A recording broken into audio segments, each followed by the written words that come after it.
প্রিয় শিক্ষার্থীরা, আশা করি ভালো আছো। ন্যারেশনের আজকে আমরা আলোচনা করব পার্সন পরিবর্তনের নিয়মগুলো। তোমরা জানো পার্সন তিন ধরনের: ফার্স্ট পার্সন, সেকেন্ড পার্সন এবং থার্ড পার্সন। ফার্স্ট পার্সন হলো আই এবং উই, সেকেন্ড পার্সন ইউ, আর থার্ড পার্সন হলো হি, শি, ইট এবং যে কোনো নাম। ন্যারেশন করতে গিয়ে ফার্স্ট পার্সন অনুসরণ করবে রিপোর্টিং ভার্বের সাবজেক্টকে, মুখস্থ করে রাখ। সেকেন্ড পার্সন রিপোর্টিং ভার্বের অবজেক্টকে, আর থার্ড পার্সন কাউকে অনুসরণ না করে সরাসরি বুঝবে। আসো আমরা বিষয়গুলো ব্যাখ্যা করি। প্রথমে আমরা আসি ফার্স্ট পার্সন পরিবর্তনের নিয়ম। রিপোর্টেড স্পিচের ভিতরে যদি ফার্স্ট পার্সন থাকে তাহলে সেটা পরিবর্তন কিভাবে করতে হবে সেটা আমরা এখন দেখাচ্ছি। তো আমরা একটা বাক্য লিখলাম, হি সেড টু মি, সে আমাকে বলল। তাহলে এই যে ইনভার্টেড কমার ভিতরে যে কথাটা, এটা কার কথা? এই কথাটা হলো হি এর। সে আমাকে বলল, আই প্লেড ফুটবল, আমি ফুটবল খেলেছিলাম। আমি ফুটবল খেলেছিলাম। তাহলে রিপোর্টেড স্পিচের অন্তর্গত এই যে রিপোর্টেড স্পিচের ভিতরের এই যে তোমরা দেখতেছো ফার্স্ট পার্সন, এই ফার্স্ট পার্সনটা রিপোর্টিং ভার্বের সাবজেক্টকে অনুসরণ করবে। তাহলে রিপোর্টিং ভার্ব তোমরা জানো সেট টু হলো রিপোর্টিং ভার্ব, রিপোর্টিং ভার্বের সাবজেক্ট হলো হি। এই হিকে অনুসরণ করবে, হ্যাঁ, এই হিকে অনুসরণ করে বসবে। তাহলে উত্তরটা শুরু হবে হি সেড টু মি। তো হি প্রথমে লিখবো, আর সেড টু জায়গায় তোমরা জানো যে সেড টু জায়গায় কি হয়, অ্যাসার্টিভ সেন্টেন্সে টোল্ড হয়, সেটা আগেই তোমরা শিখে ফেলেছো। তারপরে এই যে মি, মি হলো, তারপরে কমা এবং ঊর্ধ্বকমার জায়গাটাতে দ্যাট হলো। এই দ্যাটের পরে আসো আমরা এখন এই কাজটা করব, এই কাজটা করব। এই যে, তো এইখানে আই, আই হলো ফার্স্ট পার্সন। ফার্স্ট পার্সন যে উপরে লেখা আছে, ফার্স্ট পার্সন আই এবং উই অনুসরণ করবে রিপোর্টিং ভার্বের সাবজেক্টকে। তাহলে রিপোর্টিং ভার্ব, এই হলো রিপোর্টিং ভার্ব, রিপোর্টিং ভার্বের সাবজেক্ট হলো হি। এই হিকে অনুসরণ করবে। তাহলে আই, এই যে হিটা, এই হিকে অনুসরণ করে এখানে হি বসবে। আশা করি বুঝতে পেরেছ। অর্থাৎ উপরের যে আই দেখতেছো, এই আই যাকে নির্দেশ করে, আই হলো হিকে নির্দেশ করতেছে। কারণ হি সেড টু মি, সে আমাকে বললো আই প্লেড ওয়েল, আমি ভালো, আই প্লেড ফুটবল, আমি ফুটবল খেলেছিলাম। এই আমিটাকে, আমিটা হলো হি, তাই এখানে হি বসেছে। আর প্লেড তোমরা তো জানো এটা ফার্স্ট টেন্স। দেখো যখন আমরা টেন্স আলোচনা করেছিলাম, এই যে দেখো প্রশ্নে যদি ফার্স্ট টেন্স থাকে, বি টু থাকে, তাহলে উত্তর হবে হেড প্লাস বি থ্রি। তাহলে এখানে হয়ে যাবে হেড প্লাস বি থ্রি। এই যে হেড, তারপরে বি থ্রি হলো প্লেট, হ্যাঁ, বি টুও প্লেট, আর বি থ্রিটাও প্লেট। এই হলো ফার্স্ট পার্সন পরিবর্তনের নিয়মটা দেখলাম। এবার আমরা দেখি সেকেন্ড পার্সন নিয়মের পরিবর্তন। সেকেন্ড পার্সন কি বলা আছে? সেকেন্ড পার্সন অনুসরণ করবে রিপোর্টিং ভার্বের অবজেক্টকে। রিপোর্টিং ভার্বের অবজেক্ট অনুসারে সেকেন্ড পার্সন পরিবর্তন হবে। এই যে রিপোর্টেড স্পিচ দেখতেছ, ইনভার্টেড কমার ভিতরে রিপোর্টেড স্পিচ, এই রিপোর্টেড স্পিচের ভিতরে দেখো এখানে সেকেন্ড পার্সন রয়েছে। এই সেকেন্ড পার্সনটা এই যে রিপোর্টিং ভার্ব সেট টু, এই রিপোর্টিং ভার্বের অবজেক্ট, এই যে অবজেক্ট মি অনুসারে পরিবর্তন হবে। আচ্ছা, এখন আমরা লিখব হি। এই যে হি লেখা হলো, তারপরে তোমরা জানো সেট টু থাকলে টোল্ড লিখতে হয়। তারপরে মি যা আছে তাই মি। আর অ্যাসার্টিভ সেন্টেন্স হলে এই যে কমা এবং ঊর্ধ্বকমা জায়গাটাতে কি হবে, দ্যাট হবে। আচ্ছা, এরপর আসো, এটা হলো second person. He said to me, সে আমাকে বললো ইউ, তুমি। এই তুমিটাকে, তুমিটা কি হি, না তুমিটা হলো মি, আমি। হ্যাঁ, ইউটা মিকে নির্দেশ করতেছে। তাহলে এখন ইউ তো সাবজেক্ট, কারণ বাক্যের শুরুতে এই যে ইনভার্টেড কমা দিয়ে বাক্য শুরু হলো, তাহলে বাক্যের শুরুতে থাকে সাবজেক্ট। যেহেতু ইউ সাবজেক্ট, তো ইউ যেহেতু মি অনুসারে পরিবর্তন হবে, তাহলে তোমাদের জানতে হবে যে মি এর সাবজেক্ট কি। মি এর সাবজেক্ট হলো আই। তোমাদের যখন পার্সনটা পড়ানো হলো তখন দেখবা, এই যে দেখো, এই যে দেখো ইউটা মি অনুসারে আই হয়ে গেল। ইউটা মি অনুসারে কি হয়ে গেল, আই হয়ে গেল। অর্থাৎ ছিল ইউ, সে অবজেক্ট অবজেক্ট অনুসারে বসতে গিয়ে সে যেহেতু সাবজেক্ট ইউ, এই যে দেখো উপরে লেখা আছে সাবজেক্ট ইউ, যেহেতু সাবজেক্ট তাহলে ইউটা অবজেক্ট মি অনুসারে আই সাবজেক্ট হয়ে গেল, অর্থাৎ সাবজেক্ট পজিশনে সাবজেক্টকেই বসাতে হবে। এরপর আর, তোমরা তো জানো আর থাকলে ওয়াজ অথবা আর হয়, আই এর সাথে ওয়াজ বসে, বাকি অংশ এ গুড। এই যে দেখো টেন্সের মধ্যে বলা আছে এম ইজ আর থাকলে ওয়াজ আর হয়ে যাবে, বাকিগুলো পরিবর্তন আমাদের লক্ষ্য করার দরকার নেই। এম ইজ আর থাকলে ওয়াজ আর হয়ে যাবে, এই বিষয়টা আমরা খেয়াল করব খুব ভালোভাবে, টেন্সের পরিবর্তন।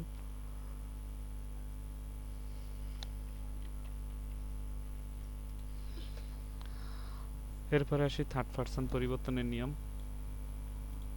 থার্ড পারসন পরিবর্তনে নো চেঞ্জ বলা আছে যে থার্ড পারসন হি, শি, ইট এবং দে এবং যে কোনো নাম কাউকে অনুসরণ না করে সরাসরি বসবে। তো দেখো রিপোর্টেড স্পিচের ভিতরে থার্ড পারসন, এই যে রিপোর্টেড স্পিচ, কারণ রিপোর্টেড স্পিচটা ইনভার্টেড কমার ভিতরে থাকে। ইনভার্টেড কমার ভিতরে যতটুকু অংশ আছে সেটাই হলো রিপোর্টেড স্পিচ। রিপোর্টেড স্পিচের ভিতরে দেখো শি থার্ড পারসন।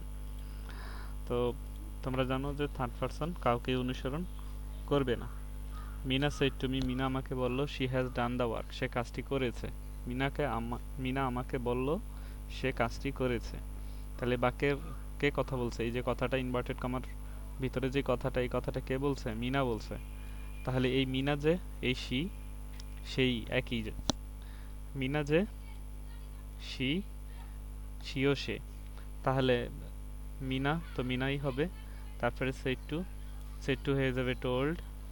তারপরে এই যে মি, মি যা আছে তাই, কমা এবং ঊর্ধ্ব কমার জায়গাটাতে কি হবে? দ্যাট হবে। তারপরে এই যে এটা third person, she third person, third person no change, কারণ এই শিটা হলো মিনা, আর মিনা অনুসারে তো শি বসতেই পারে, কোনো সমস্যা নেই। আর এখানে দেখো লেখা আছে হ্যাজ, তাহলে হ্যাজ থাকলে হ্যাড হয়ে যাবে। তারপরে যা আছে তাই, ডান the work, done the work. তোমাদেরকে কিন্তু আমি বারবার করে বলছি যে তোমরা অন্তত টেন্স যদি এখন এই সময় নাই মুখস্থ করতে পারো, কিন্তু এই যে টেন্সের যে শার্টটা, সেই শার্টের ভিতরে যে লাল করে রাখা যে অংশটুকু, সেই শর্টকাটগুলো শিখে নিবে। ভি1 থাকলে ভি2 হবে। হ্যাঁ, এই যে দেখো হ্যাভেজ থাকলে কি হবে? হ্যাভেজ থাকলে হ্যাড হবে। এই যে এখন এই মাত্র এটা করলাম, এই দেখো এখানে হ্যাজ আছে, হ্যাঁ এইখানে হ্যাড হয়ে গেল, আর তো কোনো পরিবর্তন নাই।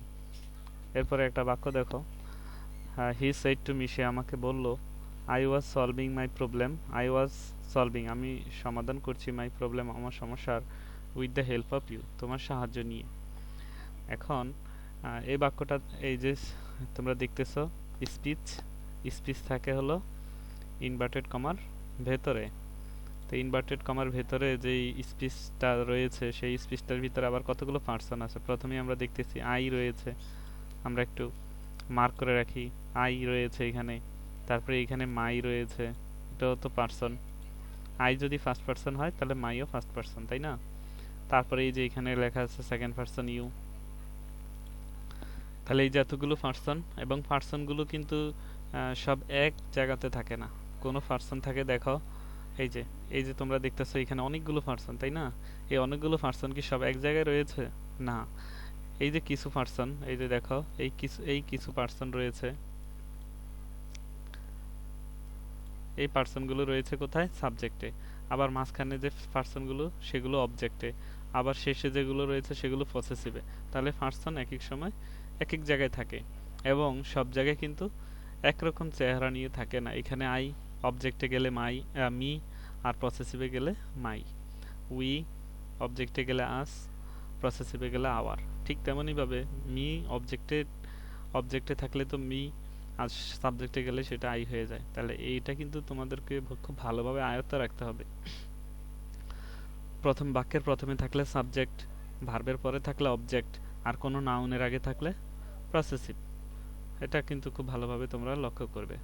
তো দেখো আমরা এই বাক্যটার সমাধান করতে গিয়ে এই যে এখানে হি লেখা আছে, তো হি যথারীতি হি, সেড টু হলো টোল্ড, কারণ অ্যাসার্টিভ সেন্টেন্সে সেড টু টোল্ড হয়ে যায়, পড়ানো হলো।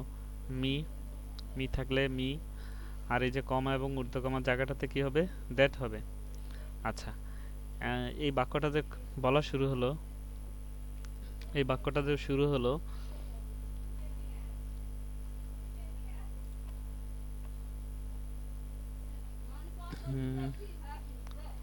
আচ্ছা, এই বাক্যটা শুরুটা হলো কি আই দিয়ে। আইটাকে, এই আইটা হলো এই বাক্যটার প্রথমে যে কথা বলে উঠছে সে।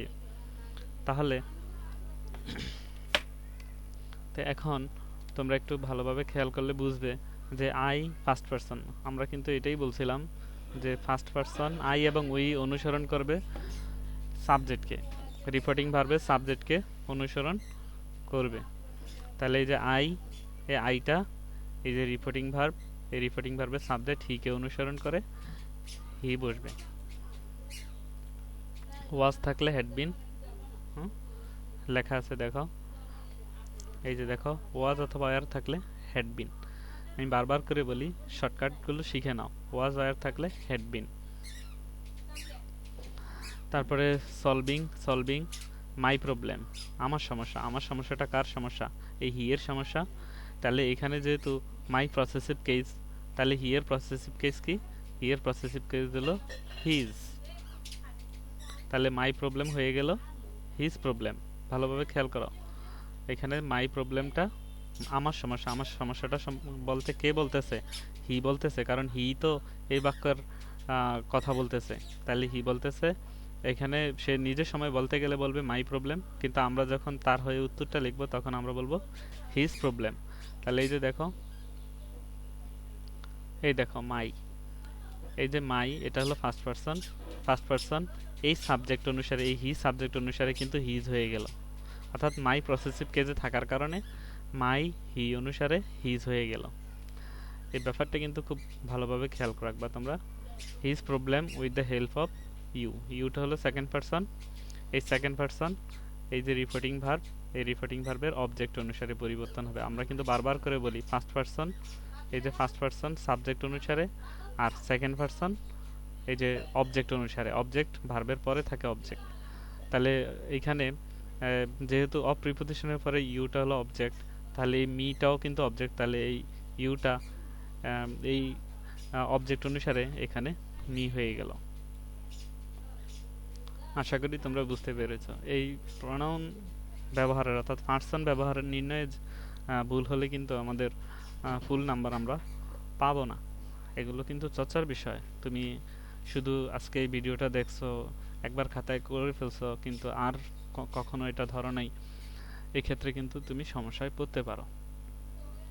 তো শিক্ষার্থীরা, এরপরে আমরা যে বিষয়টা নিয়ে আলোচনা করব সেটা হলো কিছু শব্দের পরিবর্তন আমরা খেয়াল করব। শব্দের পরিবর্তনটা হলো এরকম যে ডাইরেক্টে, ডিআইআরইসিটি, ইনডাইরেক্ট। তো ডাইরেক্টে যদি দিস থাকে তাহলে ইনডাইরেক্ট হবে দ্যাট। এগুলো তোমরা মুখস্থ রাখতে হবে। ডাইরেক্টে যদি দিস থাকে ইনডাইরেক্ট হবে দোজ।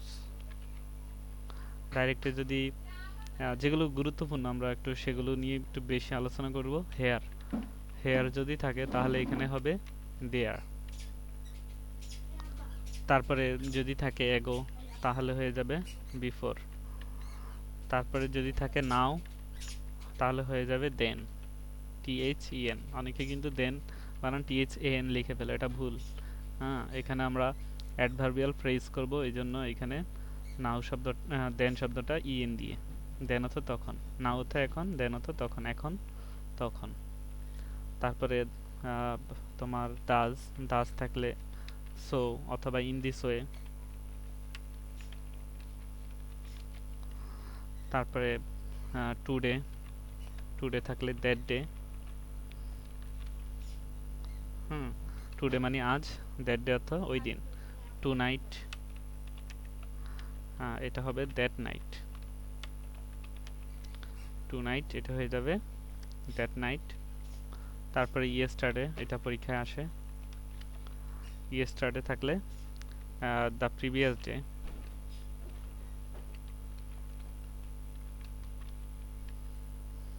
তারপরে লাস্ট নাইট, এটা থাকলে তোমাদের হবে দ্য প্রিভিয়াস নাইট, অর্থাৎ লাস্ট বা গত গত শব্দগুলো সব প্রিভিয়াস হয়ে যাবে। The previous night. এরপর লাস্ট মান্থ, হ্যাঁ দ্য প্রিভিয়াস মান্থ। আমরা একটু এখান থেকে কপি করে নিই প্রিভিয়াস শব্দটা, দ্য প্রিভিয়াস মান্থ, অর্থাৎ লাস্ট শব্দগুলো সব প্রিভিয়াস হয়ে গেল। তারপরে ধরো টুমোরো, TOMORROW, টুমোরো। টুমোরো কিন্তু আগামীকাল, তার মানে এটা এখনো আসেনি, তাই এটাকে লিখতে হবে দ্য ফলোয়িং ডে অথবা the next day. The next day অথবা দ্য ফলোয়িং ডে। এরপরে আসো নেক্সট ডে অথবা নেক্সট উইক, নেক্সট ডে অথবা নেক্সট উইক। হ্যাঁ, এটা হবে তোমার the following week, FOLLOWING, following week অথবা দ্য ফলোয়িং ডে। এরপরে নেক্সট ইয়ার,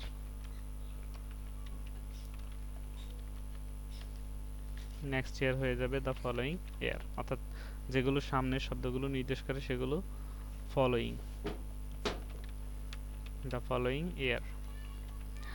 এই ফ্রেজগুলো, এই অ্যাডভার্বিয়াল ফ্রেজগুলো কিন্তু তোমাদের মনে রাখতে হবে যে ডাইরেক্টের মধ্যে থাকলে ইনডাইরেক্ট এগুলো হবে দিস, দিস হতো এই, দ্যাট হতো ওই, দিস থাকলে দ্যাট হবে।